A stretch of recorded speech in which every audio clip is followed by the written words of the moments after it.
commercial service office here in Charlotte, North Carolina. We're one of 3 offices in North Carolina that promote exporting.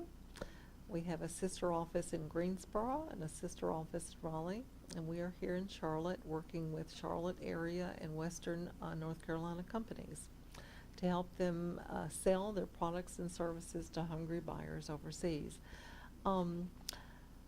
My earlier presentation covered export sales representatives, locating, selecting, and what to know before signing on the dotted line. And I wanted to let you know my earlier presentation covered our various formal services that we provide to our exporters so that they can possibly be introduced to some representation candidates, to some contacts overseas that could possibly help them sell their North Carolina products and services to the foreign marketplace. And of course, I covered so many of our terrific services from our hallmark Gold Key service, and of course our international buyer program, and of course you know that we do we support various trade shows, not only U.S. trade shows where we bring in pre-screened foreign buyers to our international buyer programs, but also to overseas trade shows, trade missions, so many different choices that we try to give North Carolina companies to use in order to find some possible representation contracts. So now that I've covered our formal services, I want to get a little bit more into the details of your agreement provisions.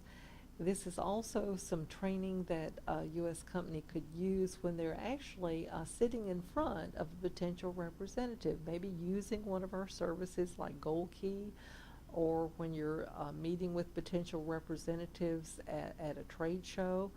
I want you to have enough tools to use in order to select the best candidate for your company. And so this next topic is a little bit legally oriented. My guidance is a source of general information to consider again when interviewing the candidate, and eventually to reach an agreement when you have decided the candidate that could best represent your company. This is like a checklist of factors to consider in your representational contractual arrangement, and it's not to be considered a substitute for advice of legal counsel regarding any specific export transaction. Who? In your agreement provision, I want you to think, who are the parties involved? It's you here in North Carolina, and it's the potential agent or distributor overseas. Again, the agent doesn't take title. He is someone located in the foreign country who passes along an order to you.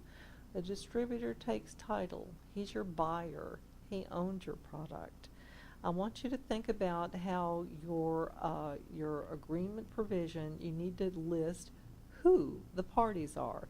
You're the exporter, and be able to list them in your agreement, and list the name of your agent or distributor.